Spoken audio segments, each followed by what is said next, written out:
오늘은 여러분들한테 무엇을 좀 전달을 해줄까 고민을 하다 보니까 여러분들이 그 가을이면 제일 궁금해하는 게 사실 크랑크베이트입니다.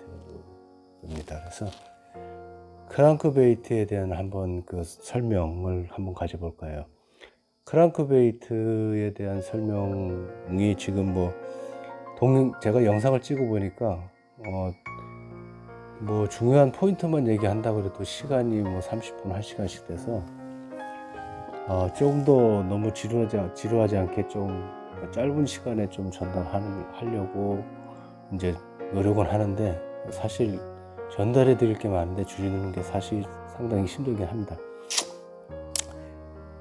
크랑크베이트를 가지고 이제 여러분들한테 설명을 하면, 크랑크베이트는 사람들이 배스 낚시 중에서 크랑크베이트를 선호하는 사람들의 유형이 딱 이렇게 갈립니다. 그래서 크랑크를 좋아하는 사람, 그 다음에 이제 크랑크를 잘 쓰는 사람, 또 이제 일반적으로 웜낚시를 좋아하는 사람, 이렇게 유난히 다른 하드베이트보다도 크랑크에 대한 어떤 어떻게 사용감이나 자신감들이 상당히 많은 그 루어권들이 자리를 잡고 있어요. 그래서 사실 크랑크에 대해서 그만큼 매력도 있고, 그 다음에 이제 덩어리 베스를 잡은 그런 기억들도 많고, 그래서 크랑크에 대한 이제 로망이 좀 많죠. 제가 겪었던 경험들에 대해 가지고, 그러니까 일반적인 하드베이트나 운용 방법, 낚시 이런 것들에 대해서는 종류, 어떻게 사용하는 거, 이런 것들 이제 일반적으로 글이 많아요. 그러니까 이제 제 영상의 특징은 일반적인 거를 여러분들에게 알려주려고 하는 게 아니라 제가 겪은 경험들을 좀 나눠주고, 어떻게 한번 저런 프로라는 사람이 저렇게 사용했더라는데 과연 나도 한번 그렇게 사용해보면 어떨까 하는 제 경험치를 드리고 싶어서 이렇게 영상을 시작한 겁니다. 그래서 어떻게 보면은 좀 생소한 얘기들이 좀 많이 나올 거예요. 그렇지만 나름대로 제가 나름대로 많은 그 테스트와 시행착오, 그리고 그에 따른 결과물이라고 생각을 합니다. 그래서 자신 있게 제가 설명하는 부분들이니까 한번 귀담아서 한번 들어봐 주시기 바랍니다. 지금 이제 일을 마치고 안동까지 이제 이렇게 와서 이제 밤이 늦은 시간인데 제가 영상을 몇 번 찍다 보니까 예전에 그 베스 가르칠 때의 그 기쁨이 희열이 있더라고요. 좀 설레기도 하고, 누군지 모르는 사람을 상대로 또 만난다는 기쁨도 생기더라고요. 그래서 일단은 제가 지금 얼마나 많은 영상을 지금 제가 남길지 모르겠는데, 해드리고 싶은 얘기들이 너무 많아요. 예전에 베스를 좀 전문으로 하는 친구들이 와가지고 저한테 이제 배우거나 질문을 할 때는 수개월 동안 끝도 없이 질문을 해대고, 그만큼 또 낚시 자신 있는 분들이 의외로 갈증이 많아요. 갈증을 해소할 때도 사실 적고, 그렇다고 우리나라에 실력이 있는 분들이 그게 없냐? 그렇지는 않아요. 실력이 있는 분들이 상당히 많아요. 그렇지만 이제 주변에 이제 그런 분들을 만나서 이제 대화를 나누는 것들이 정말 나누고 싶어 하고, 그 다음에 내가 몰랐던 것들에 대해 가지고 좀 새로운 어떤 지식을 얻고, 이런 갈증이 낚시를 오래 하면 할수록, 베스 낚시 오래 하면 할수록 사실은 그 단계별로 점점 커지죠. 근데 경험이라는 것은 정말 경험의 한도에 늘어나고 횟수가 늘어날수록 정말 그 다양한 낚시 방법을 알게 되고, 낚시에 대해 가지고 좀 더 깊어지고, 또 거기서 한번 또 꺾였다가 또 이제 또 새로운 걸 연구하면서 또 다시 좀 깊이가 더해지고, 그래서 경험이라는 것은 정말 쌓이면 쌓일수록 나의 베스 낚시에 대해서 언젠간 좋은 효과가 나타난다. 그래서 또한 남이 겪은 경험은 정말 소중하다.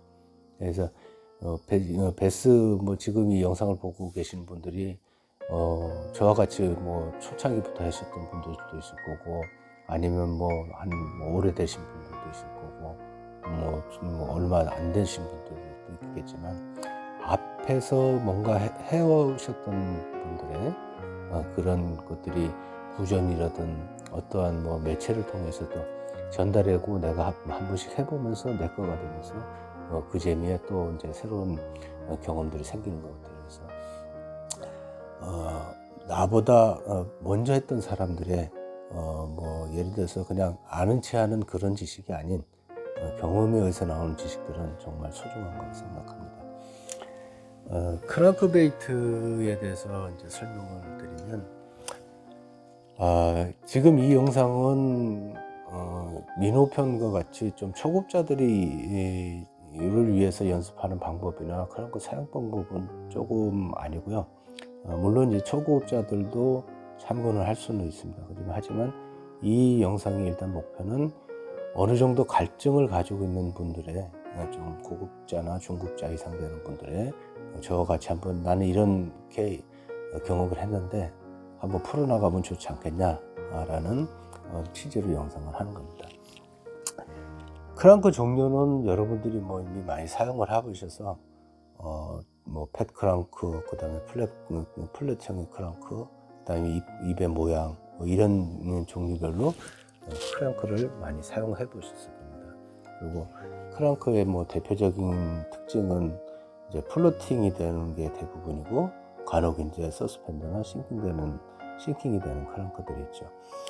근데 크랑크의 특징의 대표적인 거는, 크랑크가 이제 물을 타고 수류를 일으키면 크랭크 자체가, 용어 자체가 좀 이상하게 생겼다라는 말에서 유래가 된 걸로 알고 있어요. 그래서 크랑크라는 자체가 물고기는 아닌데 뭐가 좀 이상해. 근데 얘가 몸에 그 뚱뚱한 거나 몸의 이파리에서 물에 넘는 그 물의 양이 많은데 바디가 짧은 물로 인해 가지고 이 액션이 이제 뒤로 이렇게 이 움직임의 중심선에서 이제 크게 일어나는 이제 워블링 액션이라든지, 그 다음에 이파리에서 넘어가 가지고 바디를 자꾸 돌리게 하는 위글링이라는 이런 액션들이 발생이 되면서 이렇게 이제 복합적으로 이렇게 오게 되죠. 그랬을 때 이제 크랑크가 베스한테 어떤 어필을 주는지 작은 거보다는 큰 거를 잡는 경우들 많이 해요. 그래서 크랑크를 사용하시는 분들이 보면은 크랑크에 한번 이렇게 꽂혔다 그러나요? 크랑크에 한번 맛을 들리면 아주 크랑크를 아주 그냥 좀 뭐 계속해서 막 쓰고 싶어지고, 크랑크에 대해서 손이 먼저 가고, 다른 하드베이트보다 좀 어떤 그런 좀 희열이라기보다는 뭐 자신감이라 그럴까, 어떤 크랑크에 대한 어떤 로망이 다른 하드베이트보다는 좀 큰 것 같아요. 그래서 보통 하드베이트를 사용을 할 때 잡았을 때 기분 좋아 라고 하면은, 일단은 첫 번째는 탑버터겠죠. 탑버터를 위해서 이제 때리면서 그 눈으로 보고 그 희열이 가장 크고, 그 다음에 이제 그 다음에 사람들이 제일 희열을 느끼는 게 바로 크랑크인 것 같아요. 그래서 민호는 사실 좀 접하기가 힘드니까 민호를 좀 뒷전에 눌러져 있고, 그 다음에 이제 스피너베이트나 크랑크베이트 이런 것들에 대해서 이제 누구나 좀 접하기 조금 쉽고 좀 선호하는 대상이 좀 많은 편에 속하죠. 크랑크베이트는 그 실제 이제 종류를 굳이 나눈다면, 일단 수심대별로 크랑크를 나누면 표충을 이제 공략하는, 그래서 약 한 뭐 2m 미만의 좀 애매하긴 해요. 2m 미만의 일단 수심을 이제 공략하는 이제 쉘로우형이 있고, 그 다음에 이제 미들레인지라 그래가지고 뭐 나라나 생각하는 사람마다 약간씩 보면 좀 다른데, 저 같은 경우는 미들렌지를 보통 2m에서 5m까지를 봅니다. 그 다음에 5m 이상 더 들어가는 이제 딥 크랭크, 이렇게 이제 보통 구분을 하죠. 근데 저는 왜 보통 이제 미들렌지를 한 3m까지 구분하는데 저는 5m까지 구분하냐면, 캐스팅 후에 속도를 빨리 한다든지, 내가 이제 좀 손의 저항을 느끼는 그 부분에 대해서 좀 내가 좀 부담이 된다라는 게 보통 한 4.5m 정도 돼요. 그래서 4.5m까지는 내가 좀 더 속도를 조정할 수 있고 좀 캐스팅이나 낚시하는데 조금 부담이 덜 간다라는 어떤 중충의 개념으로 저는 걔를 이제 미들레인지까지 이제 저는 그렇게 보고 있고요. 그다음에 딥은 정말 내가 좀 빡세, 어려워, 저항이 너무 세, 힘들어 라는 정도를 저는 딥으로 보고 싶어요. 근데 솔직히 베스의 이제 서스펜드 대상, 그러니까 어떤 그 포지션에 그 이제 같이 이제 이렇게 자리를 잡는 그런 베스 입장에서 보면은 딥과 미들렌즈의 차이가 사실 구분하기는 좀 애매해요. 왜냐면 얘네도 오르락 내리락 하니까. 근데 만약에 서스펜드라고 생각을 하면 대부분이 2m, 4m가 주로 일반적인 서스펜드가 될 때가 많고, 그 다음에 6m 밑으로 이렇게 서스펜드 되는 경우가 특히 이제 대형 댐들은 이제 그런 경우가 많죠. 실제 평택이나 이런 강계에서도 수심이 좀 되는 데들은 가을에 분명하게 6m에 서스펜드 되는 것들을 목격을 많이 합니다. 그리고 4m에서 6m 정도 관계도 충분히 이제 유용을 하고, 그래서 딥낚시, 그러니까 베스 입장에서 보면 걔네들은 딥은 사실 뭐 12m, 25m 뭐 엄청나죠. 근데 크랑크로 노릴 수 있는 거는 저희들이 지금 한계로 할 수 있는 거는 캐스팅 거리하고 실제로 시판되는 크랑크들 기준으로 했을 때 8m 이상은 무리가 되는 거예요. 그래서 이제 그 이상이 됐을 때 이걸 도전을 하고 싶은데 어떻게 하지? 크랑크는 쓰고 싶은데, 그러면 이제 튜닝들을 하게 되죠. 그래서 제가 이 영상을 통해서 이제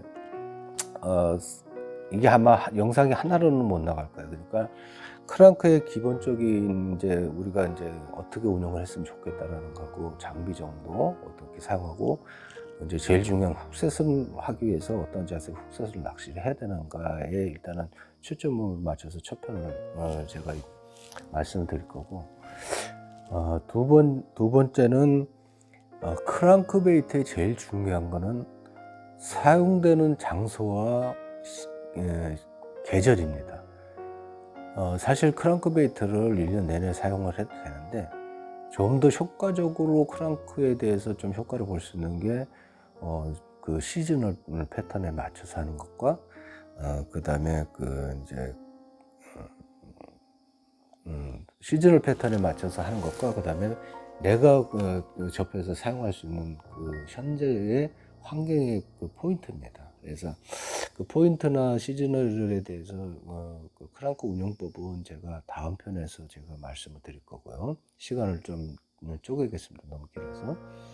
그 다음에 세 번째는 크랑크베이트를 뭐 싱킹이라든지 뭐 이렇게 튜닝들을 해서 쓰는데, 저의 사례를 들어가지고 크랑크베이트를 튜닝하는 방법을 좀 알려드리려고 그래서, 튜닝하는 방법이 지금까지 알려지지 않은 방법일 거고, 그 다음에 정말 제가 이제 토너먼트 평택 같은 데서 그 장애물이 많은 데서 장애물을 극복하고 사용하는 크랑크의 또 어떤 튜닝 방법이 있습니다. 그래서 아직은 공개를 한 적이 한 번도 없는데, 토너먼트 욕심이랄까 일부러 좀 공개를 안 했었어요. 그렇지만 이제 영상을 제작하니까 이제 아마 세 번째는 크랑크베이트 튜닝에 대해 가지고 한번 여러분들한테 말씀을 드릴까 합니다. 자, 크랑크베이트가 특징이 보면 저번에 민호 편에서도 말씀드렸지만 쉘로 크랑크하고 딥 크랑크의 일단은 바디와 입 차이를 보면, 자, 일반적으로 쉘로 크랑크들 타입을 보면 바디 선상에 약 45도 각도로 이렇게 좀 많이 좀 꺾여 있는 편입니다. 그 얘기 뭐냐면 물을 이 쉘로에서 깊게 들어가는 용도가 아니야. 얘를 만약에 입을 많이 길게 한다고도 깊게 들어가지 못해. 이게 각이 내려가면 내려가서 일단은 부딪히는 물에 의해 가지고 넘기는 것 때문에 사실 더 파고 들어가지는 못하고 액션을 더 만들어내는 위주로 하다 보니까 굳이 이거를 물에 정을 많이 받을 필요가 없어서 사실 그 이제 표면에서 뭐 1m 미만이나 1m 운영되는 것들은 얘가 이 각이 많이 꺾였죠. 근데 이제 일부러 이제 미들렌지 이상이 들어가거나 뭐 3m, 4m가 들어가면 얘가 이제 서서히 앞쪽으로 이 입이 올라가기 시작하죠. 그 다음에 이제 이제 딥으로 올라갈수록 이제 거진 입이 이제 일자에 가깝도록 많이 올라갑니다. 그거는 뭐냐면 이제 딥크랑크에 대해서 이제 바디에 대해서 설명을 드리겠지만 이 많은 수심을 들어가기에 입의 크기, 넓이, 이 몸의 길이, 이 물에 받는 이 하나만 가지고 이제 해결할 수 없기 때문에 어떻게 하든 더 사람이 당겼을 때 더 들어갈 수 있는 각을 찾아내기 위해 가지고 크랑크 제조 회사마다 이제 만들기 시작하면 크랑크들이 좀 이제 딥크랑크일수록 좀 더 각이 높아지게 됩니다. 그래서 각이 내려가면 그만큼 물에 당길 때 바디하고 이 각이 조금이라도 벌어지게 되면 이제 물이 이쪽에서 얘를 이렇게 당긴 것보다 내려가는 양이 좀 내려가서 넘치는 양이 생기기 때문에 아무래도 덜 들어갑니다. 그래서 딥에 가까울수록 이제 입은 점점 일자가 바디 선상에 일자가 되겠죠.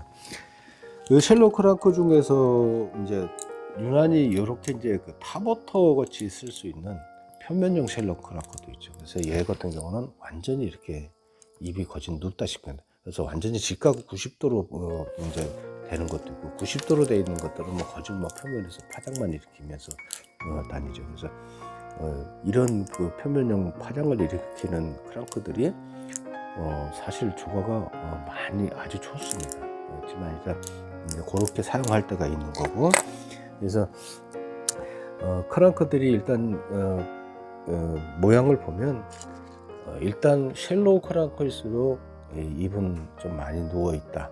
바디에 비해서 좀 많이 누워 있는 편이다. 그 다음에 미들렌지 크랑크를 제가 이제 한 5m까지 본다 그랬잖아요. 그러면 예를 들어서 이민호 같은 경우는 지금 480, 4m 80 들어간단 말이죠. 4m 80 들어가는데 얘 같은 경우는 사실 부담이 손에 저항이 많이 부담이 가지 않아요. 그래서 충분히 미들렌지의 역할을 해낼 수 있는 저는 이제 크랑크로 보기 때문에 저는 이제 보통 4.5m, 5m까지는 그래도 좀 미들 크랑크로 제가 좀 개념을 잡고 있는 거고요.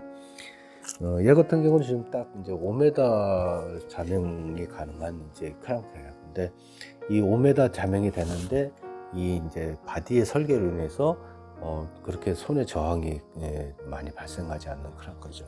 그래서 크랑크를 운행하는 데에서 저는 이제 보통 사람들한테 교육을 할 때 크랑크의 이제 그 감는 그 속도에 대해 가지고 저는 교육을 그렇게 합니다. 보면 크랑크마다 보면은 여기에 입이 모양이 천차만별입니다. 둥그런 거, 그 다음에 이렇게 삼각형의 플랫한 이렇게 플랫으로 이제 잘려 있는 거, 그 다음에 이렇게 길어서 바디에 더 의존하는 거, 그 다음에 저항을 많이 받게끔 바디보다 더 크게 만들어져 있는 거. 그래서 그 다음에 또 이렇게 날렵하게 만든 거. 이렇게 크랑크의 이파리 종류는 상당히 많습니다. 자, 그러면 단순하게 한번 생각을 한번 해봤으면 좋겠어요. 뭐냐면, 자, 똑같이 약 한 4.5m, 4m 들어가는 이 크랑크 두 개를 가지고 비교를 했나 보면, 자, 이파리의 넓이의 크기가 두 개가 차이가 나죠. 자, 두 개가 차이가 나고 바디 길이도 흡사합니다. 그리고 이제 라인 아이가 당겨주는 위치도 거진 그 같은 위치에 있어요.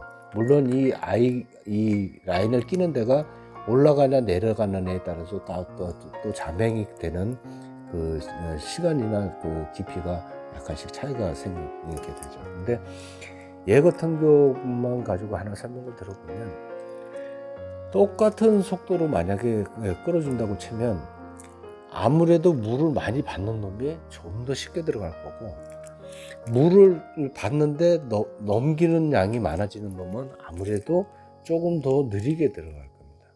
그 얘기는 뭐냐면, 똑같이 끌었을 때 얘가 똑같이 5m, 4m에 들어가서 이 4m를 유지하기 위해서는 이 저항을 많이 받는 놈은 요 정도 천천히 끌어도 얘를 유지를 할 수 있겠지만, 크랑크베이트의 대부분이 플로팅의 성격을 가지고 있다는 말이죠.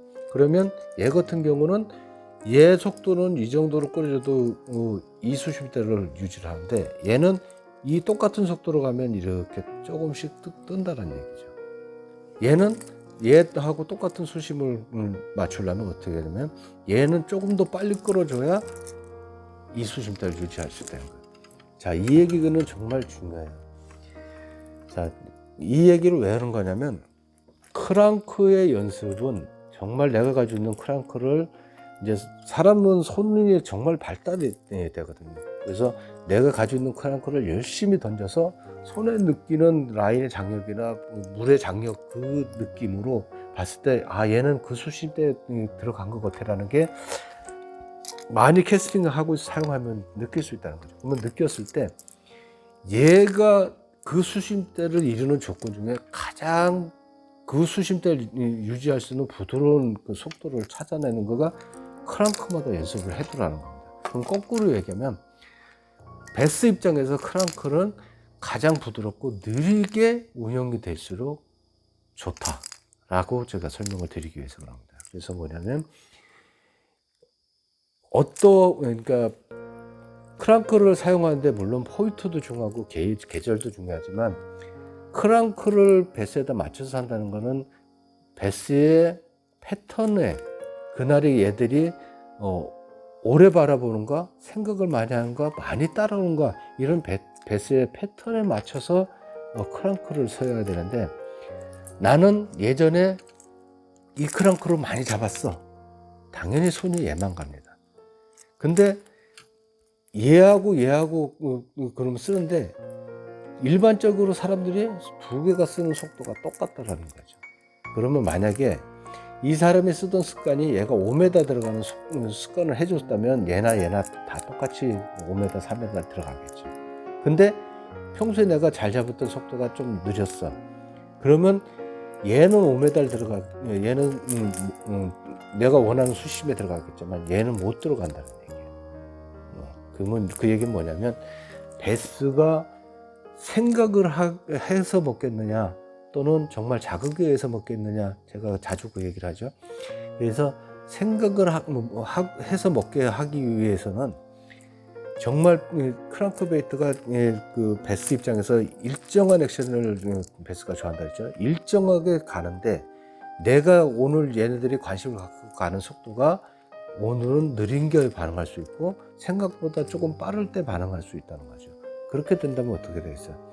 크랑크 특징마다의, 예를 들어서 나는 3m를, 내가 주로 낚시하는 데가 3m를 공략하기 좋은 포인트를 많이 가지고 있어.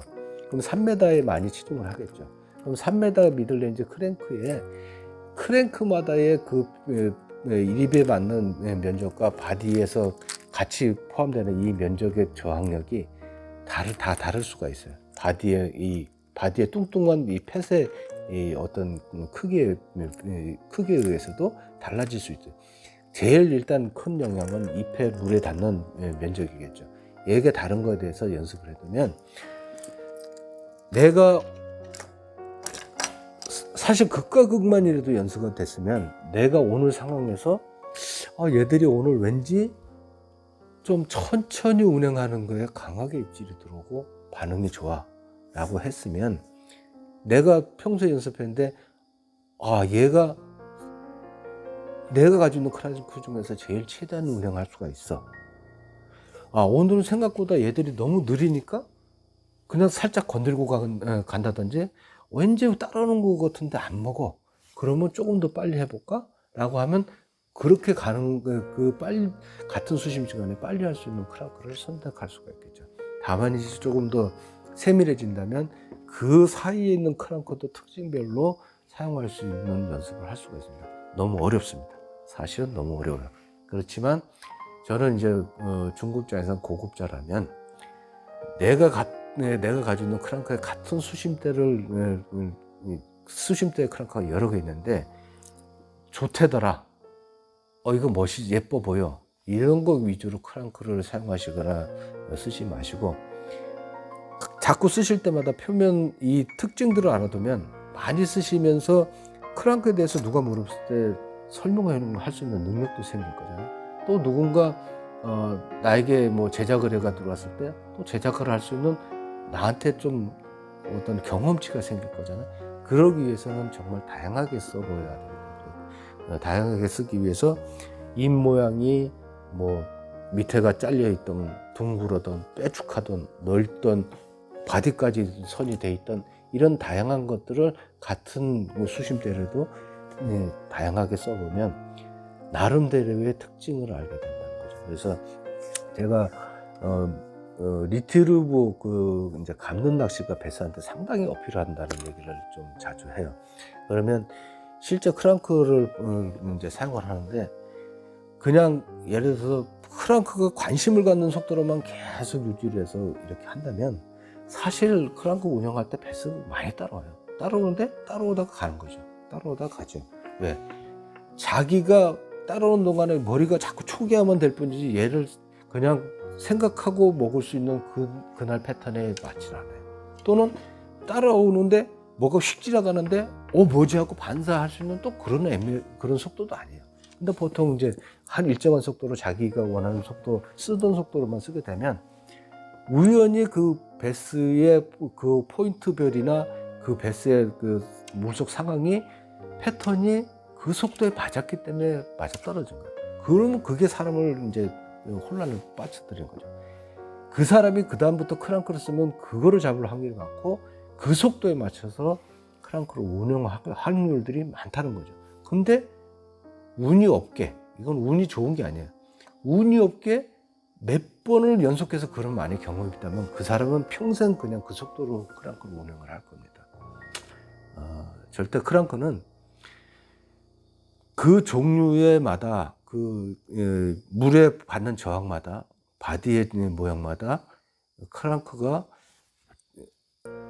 배스가 정말 생각하고 부드럽게 자기가 이렇게 공격을 할 수 있는 그 유형들을 해낼 수 있는 크랑크들이 다 종류가 생길 수가 있어요.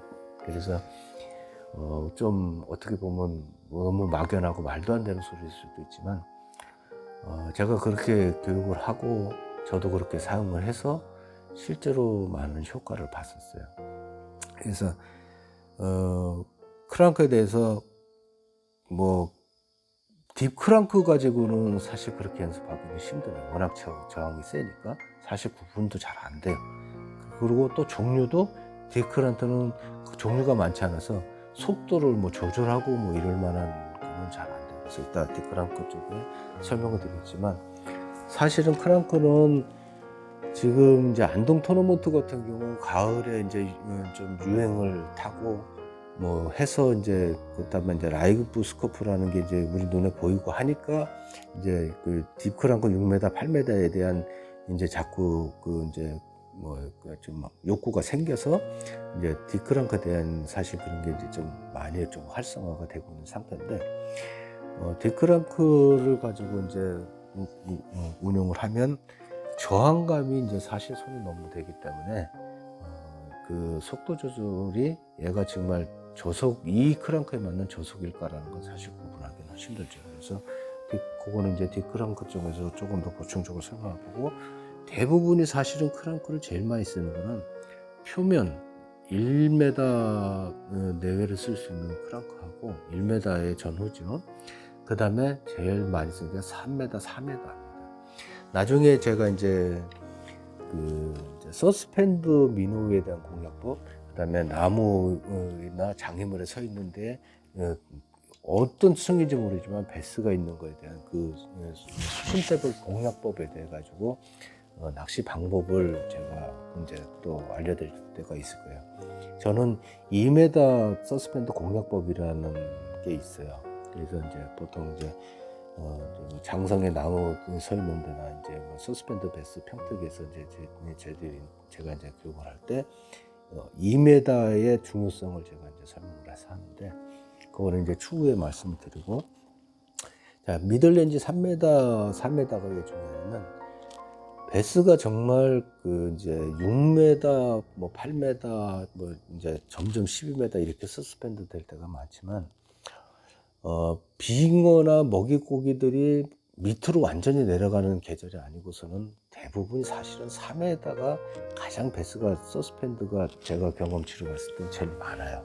그리고 장애물이나 이제 그 연안에서부터 또는 뭐 곱부리 이런 위주로 내가 공략을 할 때 대부분이 3m에 대해서 베스가 좀 이렇게 바라볼 때도 수치적으로도 더 많아요. 그래서 사실은 크랑크는 3m, 4m를 사용할 때가 사실 더 많은 게 정상이에요. 근데 이제 다만 이제 지형별로 6m나 딥크랑크에 이제 사람이 이제 또 꽂히기 시작하면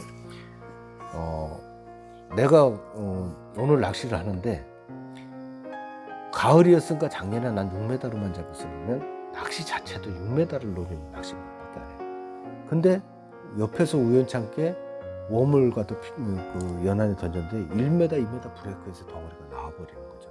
그러면 잊어버린 거예요. 아, 가을에도 얘들이 연안에 있지, 브레이크에 바라보고 있지, 이걸 까먹는다는 거예요. 6m만 그냥 집중을 한다는 거예요. 그래서 그런 참 위험성이 따라요. 그렇지만 가장 크랑크를 노릴 수 있는 가장 제가 생각하는 특징은 3m, 4m, 5m 사이에 있는 미들렌지가 일단 줄이다라는 말씀을 드리고 싶고, 그러기 위해서 가장 다양한 잎을 가진 모양을 나온 게 미들렌지 크랑크입니다. 그래서 미들렌지 크랑크에 대해서 속도, 걔가 그 최대 수심을 들어갈 수 있는 그 최저의 속도를 찾아내는 연습을 많이 하면 분명히 도움이 될 거라는 말씀을 제가 드리는 거예요. 그래서 크랑크에 대해서 항상 내가 이 사람이 집어넣고 자명하는 이 속도를 다 느낄 수가 있거든요. 느끼면서 잘 들어가고 있네. 이 정도면 다 들어간 것 같아. 이 정도 끌어줘도 얘가 그 수심대 유지하는구나. 정말 손이 민감한 사람들은 그 수심대 들어갔을 때의 그 라인 장력이 하고 그 개가 부딪히고 있는 수면의 장력을 느껴요. 정말 기가 막힌 사람들도 봤어요. 스푼을 가지고 던졌는데 뭐 카운트를 하는 것도 아닌데 느낌으로 그 수심대를 정말 그 장력 가지고 해내더라고요. 정말 잘 잡죠. 그러니까 그거는 누구나 가능해요. 연습과 경험만 부족할 뿐이지, 연습과 경험을 하면 내가 부드럽게 가면서도 그게 유지가 된다는 걸 느낄 수가 있어요. 그러면 그 유지되는 선에서 정말 부드럽게 크랑크를 유지하는데 그날의 베스의 속도를 맞출 수 있다면 조가 차이가 확 나는 경험을 할 수가 있어요. 그래서 정말 중요한 거는 크랑크마다의 속도, 체조, 그 원하는 수심, 개가 들어갈 수 있는 수심대에서 체조로 낼 수 있는 그 속도를 내가 크랑크마다 특징을 찾아내라. 그것이 나에게 언젠간 도움이 될 것이다. 그래서 저는 그거를 크랑크 운영에서 가장 중요한 거로 생각합니다. 그 다음에 크랑크베이트를 에 대한 또 이제 속도가 두 가지로 크게 구분이 돼요. 지금 제가 얘기한 크랑크 특징마다의 체조의 부드러운 속도로 운영하는 방법 하나. 두 번째는 크랑크의 종류와 상관없이 정말 빠르게 운영을 해야 되는 경우에 하나. 이 두 가지가 일단 속도에 대한 그 운영 방법입니다. 근데 자, 이번에 빠르게 하는 경우는 제가 경험하면 빠르게 운영해서 베스를 끌어내는 데는 두 가지의 그 어떤 그 상황이었어요. 첫 번째는 뭐냐면 정말 빠르게 해야만 베스를 이끌어낼 수 있는 게, 제일 첫 번째는 물이 아주 혼탁할